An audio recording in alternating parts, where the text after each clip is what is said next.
Assalamualaikum warahmatullahi wabarakatuh. Hai. Kami dari kelompok 2. Perkenalkan, nama saya Bowi Dantoro dengan NIM 223. Saya Fatimah dengan NIM 050. Saya Iru Zaida dengan NIM 052. Saya Rafid Paresta dengan NIM 049. Saya Sibal Putri dengan NIM 041. Saya Ika Amalia dengan NIM 076. Saksikan presentasi kami segera.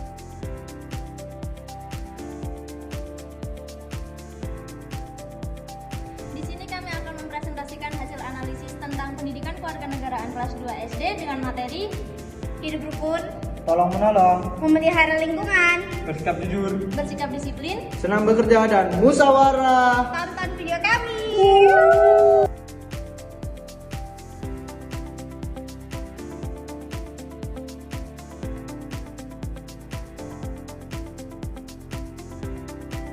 Sibal Putri sebagai pemateri 1 akan menjelaskan tentang hidup rukun.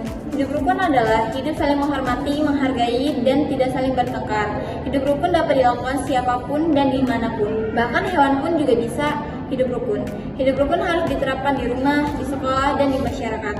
Manfaat hidup rukun antara lain hidup lebih tenang, aman, ada yang menolong ketika susah, dan memperkuat persatuan dan kesatuan. Saya Rafid Paresta akan melanjutkan materi tentang tolong menolong. Tolong menolong adalah membantu atau meringankan beban orang lain. Tolong menolong dapat dilakukan dimanapun, kapanpun, dan kepada siapapun. Manfaat tolong menolong antara lain mempererat persaudaraan, disukai banyak orang, pekerjaan menjadi cepat selesai, pekerjaan berat menjadi ringan, saling bertukar pikiran, dan menghemat biaya dan tenaga.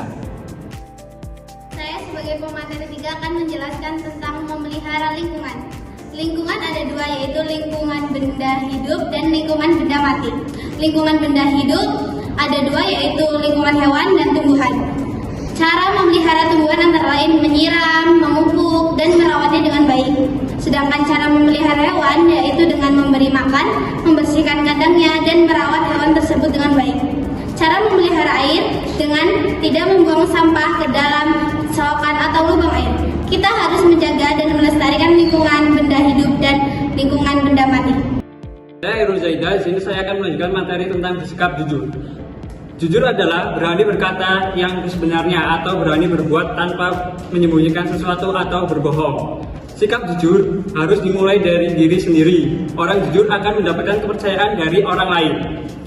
Sikap jujur harus diterapkan di rumah, sekolah, dan di masyarakat. Manfaat bersikap jujur antara lain menjadi tenang, dipercaya orang, dan disegani teman. Akibat tidak bersikap jujur antara lain tidak dipercaya orang, dijauhi teman, dan tidak dibantu jika dalam kesulitan. Saya Ika Amalia, di sini saya akan menjelaskan tentang bersikap disiplin. Hidup disiplin adalah hidup yang teratur. Kedisiplinan adalah kunci untuk mencapai keberhasilan. Kita harus bersikap disiplin di rumah, di sekolah, dan di jalan raya. Ciri-ciri orang disiplin antara lain selalu mentaati peraturan, selalu tepat waktu, selalu hidup terjadwal dengan teratur, dan selalu melaksanakan tugas dengan baik. Manfaat bersikap disiplin antara lain kehidupan menjadi aman, tertib, dan teratur, tidak terjadi kekacauan, dan tugas selesai tepat pada waktunya. Jika kita tidak bersikap disiplin, hidup kita tidak teratur. Maka dari itu, sangat penting untuk mengajarkan sikap disiplin untuk anak-anak agar kelak ketika dia dewasa, dia tidak pernah meremehkan waktu. Kemudian saya akan melanjutkan materi tentang senang bekerja keras. Bekerja harus didasari hati yang senang dan ikhlas. Bekerja bisa dilakukan di rumah, di sekolah, dan masyarakat. Kewajiban utama seorang pelajar adalah belajar dengan giat. Kita harus membiasakan diri bekerja agar bisa mandiri dan bertanggung jawab. Jadi, bekerja keras ialah sangat penting untuk kedepannya nanti. Jika kita berloyo-loyo pada saat ini atau bermalas-malasan pada saat ini, kemudian di kemudian hari kita akan menyesal. Saya akan melanjutkan materi tentang musyawarah. Musyawarah adalah membicarakan suatu masalah untuk mencapai kesepakatan bersama. Pemungutan suara merupakan bagian dari proses musyawarah.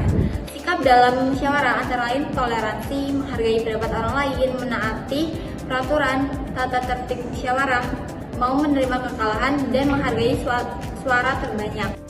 Dari menganalisis buku mata pelajaran pendidikan kewarganegaraan kelas 2 ini yaitu belajar pentingnya hidup rukun, tolong menolong, memelihara lingkungan, bersikap jujur, bersikap disiplin, bekerja keras dan musyawarah kepada masyarakat. Sekian presentasi dari kami. Wassalamualaikum